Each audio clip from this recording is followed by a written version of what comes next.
Salut tout le monde. Nous allons continuer la deuxième partie de notre formation. Nous allons continuer donc la modélisation. Voilà, donc le titre de notre formation est là. Nous sommes en train de faire une étude d'un pont en treillis isostatique de 60 mètres de portée. Ça, c'est la deuxième partie. Alors, nous allons continuer la modélisation, bien sûr. Alors, à ce niveau, maintenant, je suis en train de continuer. Je vais placer d'autres éléments suivant cette direction. Voilà, je clique premièrement ici et puis je viens de l'autre côté, je clique. Je vais cocher directement étirer pour continuer la modélisation sans problème. Je suis ici, de l'autre côté. Voilà. Donc là, je suis en train de composer calmement. Voilà. Ce sont des contreventements que je place suivant cette direction. Voilà. Je clique ici, de l'autre côté, et enfin, je clique là-bas. Voilà. Donc, je viens de représenter textuellement ça. Sauf que l'essence des contreventements n'est pas la même façon. Je ferme. Alors, maintenant, qu'est-ce que je fais? Je peux fermer également ça. Maintenant, à ce niveau, nous allons maintenant donc scinder ça selon notre schéma, tous les schémas. Alors, je vais faire comment pour faire l'intersection de cet élément.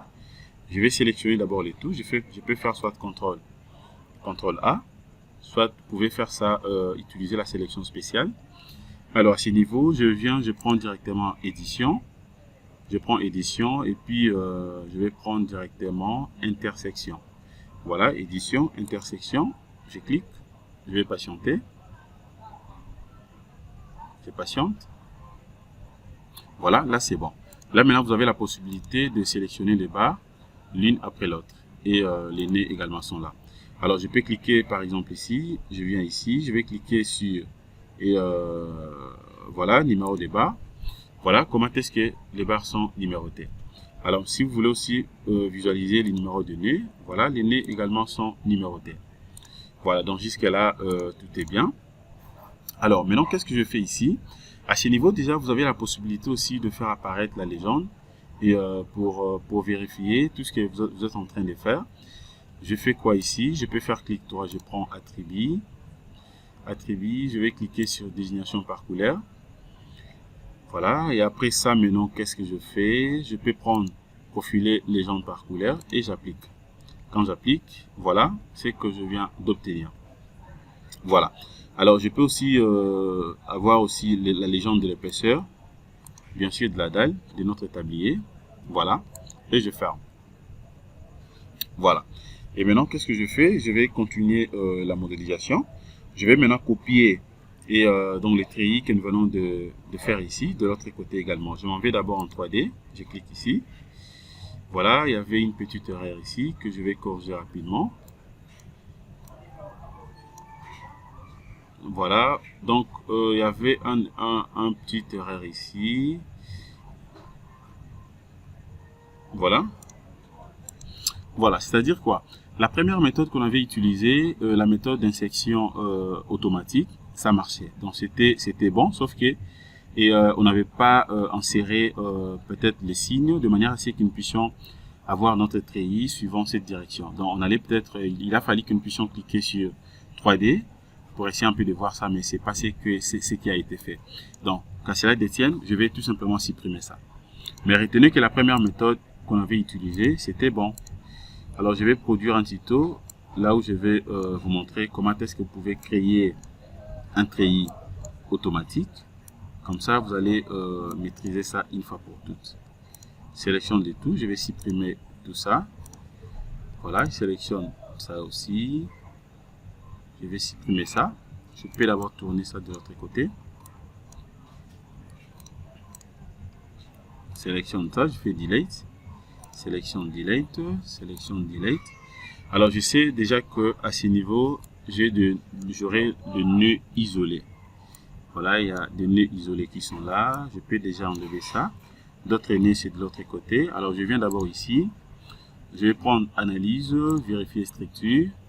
Voilà, nœud isolé. Sélectionne ça. Je clique sur vérification. Et je peux faire delete. Les nœuds sont là. Je fais directement Delete.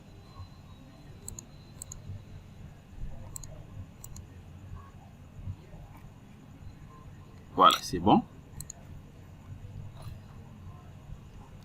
Voilà, là maintenant c'est bon. Alors, comment maintenant je vais faire pour copier ça de l'autre côté? Voilà, je vais utiliser la sélection spéciale. Je viens ici, je prends édition, sélection spéciale, sélection par couleur. Voilà, je sélectionne de tout directement. Et puis maintenant, qu'est-ce que je fais ici? Je vais prendre édition. Bon, je prends les raccourcis édition. Je prends translation. Édition, translation. Et puis maintenant, qu'est-ce que je fais ici? Voilà, je suis là. Et nombre de répétitions, ça sera donc une fois. Et je clique premièrement ici, au niveau bien sûr des nœuds. Et je m'en vais de l'autre côté. Hop, je clique là-bas. Je peux fermer ça. Je ferme également ça. Voilà. Donc jusque là, je suis dans les bons.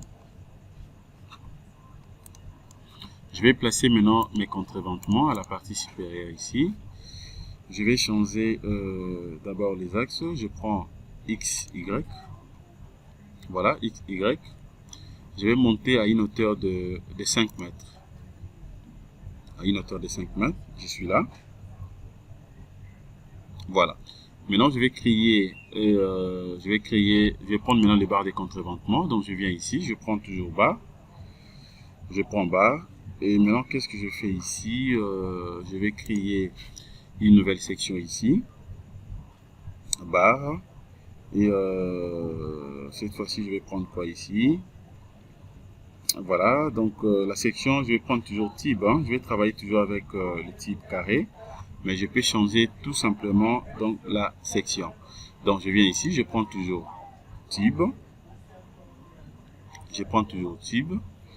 et la section, je peux aussi changer la section.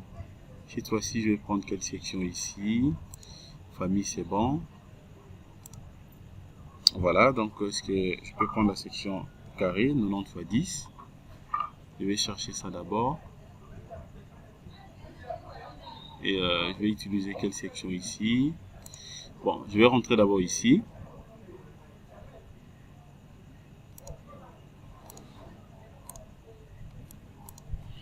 Non, je vais travailler avec ça. Je vais changer.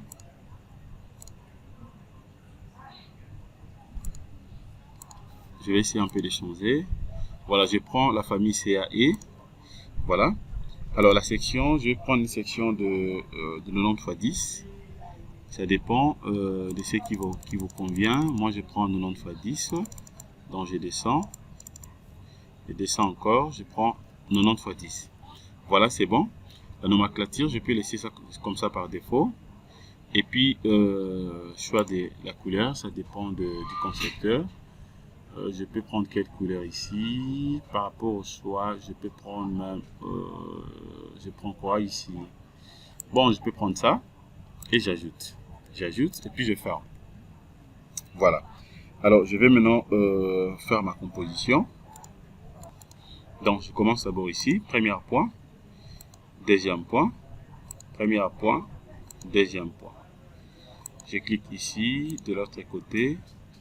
Je clique ici et je viens ici. Ici également, je vais cliquer. Je fais ça directement. Je viens là. Je m'en vais de l'autre côté. Je clique ici. Ici également. Voilà. Donc là, je suis en train de composer. En fait, les treillis. La composition dépend du concepteur. Voilà comment je suis en train de faire ça. Je clique ici.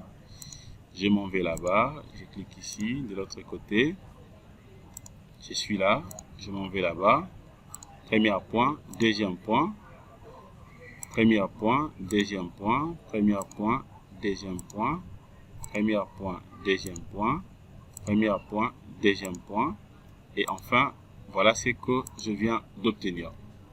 Voilà, donc là je suis déjà à la fin, je viens donc de faire déjà ma composition. Je pouvais soit faire seulement une seule fois et puis copier ça de l'autre côté. Mais j'ai préféré continuer comme ça, c'est aussi bien. Je ferme, je m'en vais d'abord en 3D pour essayer un peu de voir très bien ce que je viens de faire. Voilà, donc c'est pas encore fini la modélisation, mais déjà vous remarquez déjà que l'idée déjà de notre pont treillis est là. Voilà. Je vais copier aussi ce que vous êtes en train de voir ici. Je rentre d'abord ici, je prends XY, je peux copier ça. Voilà, je vais utiliser rapidement la sélection et je prends édition, translation, copie, sélectionne d'abord l'élément. Je prends donc édition, translation, copie. Ça sera combien de fois? 1, 2, 3, donc ça fait 1, 2, 3, 4, 5, 6, 7, 8. Je vais copier ça 8 fois. 8, donc je clique, premier clic ici, deuxième de l'autre côté. Puis je ferme, je peux fermer aussi ça. Voilà, je m'en vais en 3D. Voilà. Alors je fais clic droit, je prends attribut, désignation par couleur et j'applique. Voilà ce que je viens d'obtenir avec la couleur bien sûr. Voilà. Et après maintenant, qu'est-ce que je fais à ce niveau? Je peux aussi créer maintenant ou placer mes quilets. Voilà, je sais très bien que j'aurai donc des quilets à gauche tout comme à droite. C'est ce que je vais placer maintenant. Alors je vais faire comment pour créer ça directement? Alors je viens d'abord ici, je vais prendre d'abord élément de conception ou élément de construction. Je prends d'abord ça. Alors je vais prendre maintenant quoi ici? Je prends donc voile. Je mets ça ici à côté. Je prends voile. Alors je viens au niveau de l'épaisseur. Je clique au niveau de l'épaisseur ici. Voilà. À ce niveau, maintenant, vous avez la possibilité de créer directement votre quillet. Alors, l'épaisseur, maintenant, je vais faire comment ici?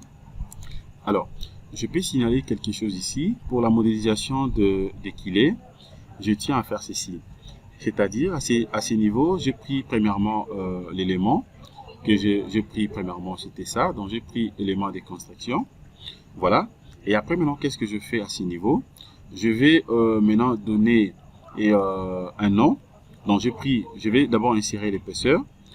Je vais d'abord insérer l'épaisseur ici, bien sûr, de quillet, en donnant bien sûr les noms. Et puis, j'écris d'abord les noms des quillets. Alors, ce qu'il faut savoir à ce niveau ici, l'épaisseur que je vais utiliser ici, c'est une épaisseur constante. Ça sera une épaisseur constante puisque je suppose que je suis en train de faire des quillets qui sera en fait uniforme. C'est-à-dire, donc son épaisseur ne varie pas. Voilà, donc l'épaisseur moyenne que je vais utiliser ici, ça sera donc une épaisseur de 50 cm que je vais utiliser ici. Mais en réalité, on sait très bien que nos quillets prennent toujours une pente, c'est-à-dire une pente unique. Mais par rapport à ces cas ici, donc on peut utiliser des parois uniformes. Donc on peut estimer que nos quillets sont uniformes. Donc ce sont des parois verticales. Mais tandis qu'en réalité, lorsque nous faisons l'étude des ponts, et au niveau des quillets, nous avons une pente unique.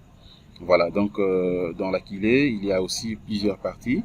Nous le savons très bien que nous respectons beaucoup plus cette pente unique, de manière à ce que nous puissions aussi permettre à ce que la quillet supporte ou résiste contre tout ce que nous connaissons comme sollicitation.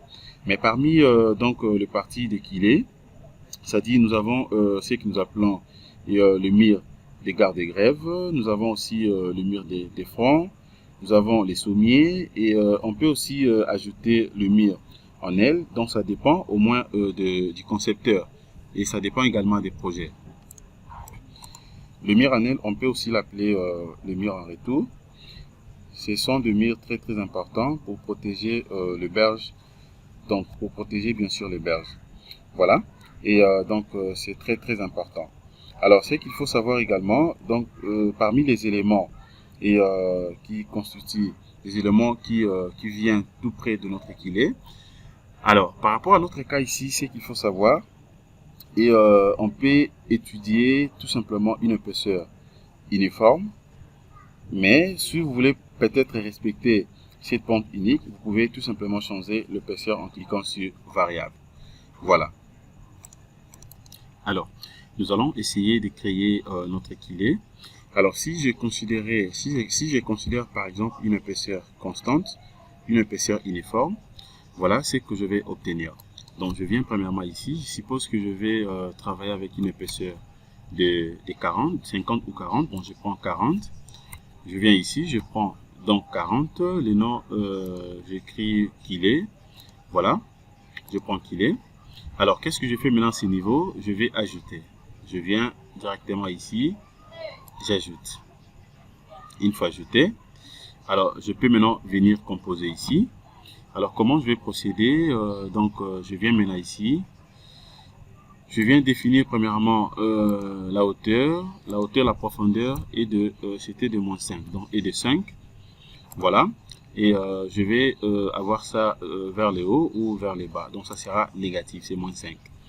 Et je viens maintenant ici, je viens cliquer d'abord au niveau de curseur, origine. Voilà, je viens ici. Je vais cacher d'abord la section des profilés. Je clique premier point ici. Et puis deuxième point de l'autre côté. Voilà, je viens directement d'obtenir ça. Alors je fais directement clic droit, je prends attribut, je vais prendre panneau et F. Je vais cocher épaisseur de panneau et j'applique. Voilà. Et à ce niveau, maintenant, vous avez la possibilité de voir que je viens d'obtenir directement une kilée, mais à paroi, bien sûr, constante. À paroi constante, donc l'épaisseur ne varie pas, c'est une épaisseur constante. Voilà. Donc, c'est que je viens d'obtenir. Mais tandis qu'en réalité, nous le savons très bien qu'au niveau de kilée, il y a une pente ici, il y a une pente unique dans l'autre sens qui permet de manière à ce que tout ce que j'avais cité ici, lorsque nous plaçons le mur de garde grève, nous plaçons aussi le mur de front, mais aussi les sommiers, et y compris le mur en aile, appelé aussi le mur en retour, de manière à ce que ça fonctionne correctement par rapport à notre équilibre. Voilà. Alors, maintenant, qu'est-ce que je fais par rapport à mon cas? Je vais créer vraiment donc une kilée avec une pente unique. Donc, je supprime d'abord ça.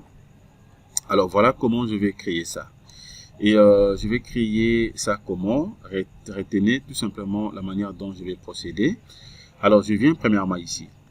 Je viens ici. Je vais prendre donc comme modèle, je prends variable par 2 points. Variable par 3 points, c'est ça. Moi, je vais varier ça par 2 points. Variable par 2 points. Alors, je viens maintenant ici. Et l'épaisseur que je vais considérer comme l'épaisseur P1, je prends l'épaisseur des 40. L'épaisseur PD, je prends les doubles, je prends des 80. Et je viens maintenant ici. À ce niveau ici, je peux prendre combien? Au niveau du coordonnées des points, je prends toujours 1 mètre. Voilà. Je vais premièrement ajouter ça. J'ajoute. Voilà, une épaisseur portant ce nom. Je vais compléter ça. Je vais donc confirmer ça. Donc, c'est bien. Alors, maintenant, comment je vais créer ça? Donc, je viens ici. Je clique premièrement de l'autre côté. Alors, premier point, je suis là. Deuxième point, de l'autre côté. Voilà ce que je viens d'obtenir. Là, quand même, c'est bon. À ce niveau, je peux soit sélectionner ça et copier de l'autre côté, ou alors je peux continuer tout simplement la composition. Je viens aussi dans ce sens, je vais faire la même chose. Premier clic ici, et puis deuxième clic, c'est mal cliqué. Voilà, je vais essayer un peu de roter ça très bien. Voilà, je clique ici, premier clic, je suis là, deuxième clic de l'autre côté. Voilà, je viens de créer, donc placer mes kilés correctement avec une pente unique. Voilà. Et je peux fermer ça. Je ferme également ça. Je vais cliquer sur croquis des profilés pour voir ça très bien. Voilà ce que je viens d'obtenir jusqu'à là. Voilà. Donc là, c'est vraiment beau à voir. Et suivant la direction de XY, je vérifie suivant XZ. Et puis, je peux voir aussi YZ. Voilà, YZ. Voilà ce que je viens d'obtenir. Donc jusque là, je suis dans le bon. Voilà. Et après, maintenant, qu'est-ce que je fais à ce niveau? Je vais placer maintenant les appuis au niveau du kilé. Et puis, nous allons passer directement au cas des charges. Je ferme ça. Voilà, je m'en vais d'abord en 3D. Voilà. Alors maintenant, je vais faire comment pour placer les appuis. Je viens ici, je prends donc appui. Je prends appui. Et je vais utiliser l'appui linéaire. Je prends donc appui linéaire. Ça sera bien sûr les encastrements. Donc je prends encastrement. C'est ce que je vais placer ici. Voilà, je prends un encastrement. Je place ça ici. Premier encastrement. Deuxième encastrement. Je place ça de l'autre côté. C'est bon. Voilà. Donc jusque là, je suis dans les bons. Et puis je ferme.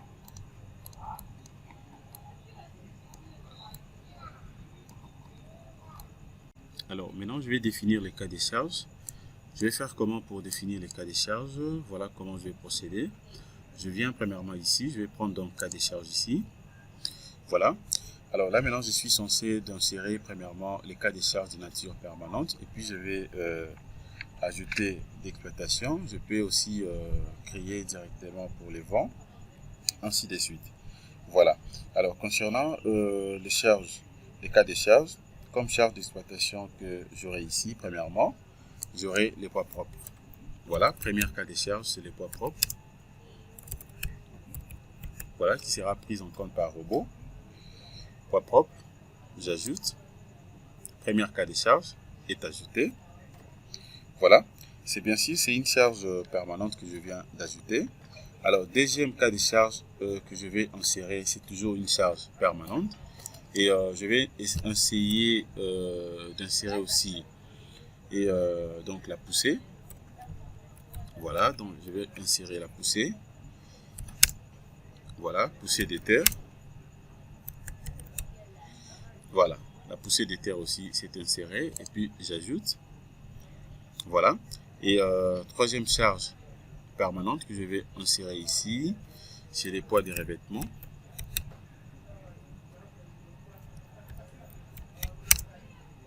Revêtement de la chaussée. Voilà, revêtement de la chaussée. Et puis j'ajoute également. Et ça reste quoi? On peut travailler avec ça. Donc je viens d'insérer déjà donc 3 natures de charge, 3 chargements, bien sûr de nature permanente. Voilà. Alors concernant maintenant la charge d'exploitation, voilà comment je vais faire. Je viens ici, je prends maintenant exploitation. Premièrement, je vais d'abord insérer la charge d'exploitation de la foule. Mais ici, je vais vous signaler que je vais insérer 2 types de foules que je pourrais combiner l'un après l'autre. Voilà comment je vais faire ça. Première foule. Voilà, j'écris foule 01. Foule 01. Donc, ce qu'il faut retenir au moins, on va utiliser une foule de 400 kg par mètre carré. Donc, sera réparti par foule. Et on va donc essayer de voir une variation ou une variante en titre d'exercice. Voilà. Donc, nous allons donc essayer de positionner une type de charge au niveau de notre trottoir, de nos trottoirs également, et voir les comportements de la structure. Voilà. Donc, nous allons essayer un peu de voir comment est-ce que la structure va se comporter suite à cette sollicitation. Voilà. Alors, je viens ici, je vais directement ajouter. Première foule est ajoutée. Alors, mais sinon, la foule réglementaire, ce qu'il faut savoir au moins, la foule réglementaire par les calculs, normalement, suivant la norme belge, c'est la foule, donc c'est cette foule que nous venons donc de définir, de 400, que nous allons insérer plutôt de 400 kg par mètre carré, c'est selon la norme belge. Voilà.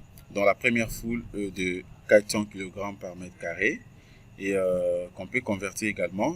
Donc ça sera, si on veut avoir ça en kilonewton par mètre carré, donc ça va faire directement 4 kilonewtons par mètre carré.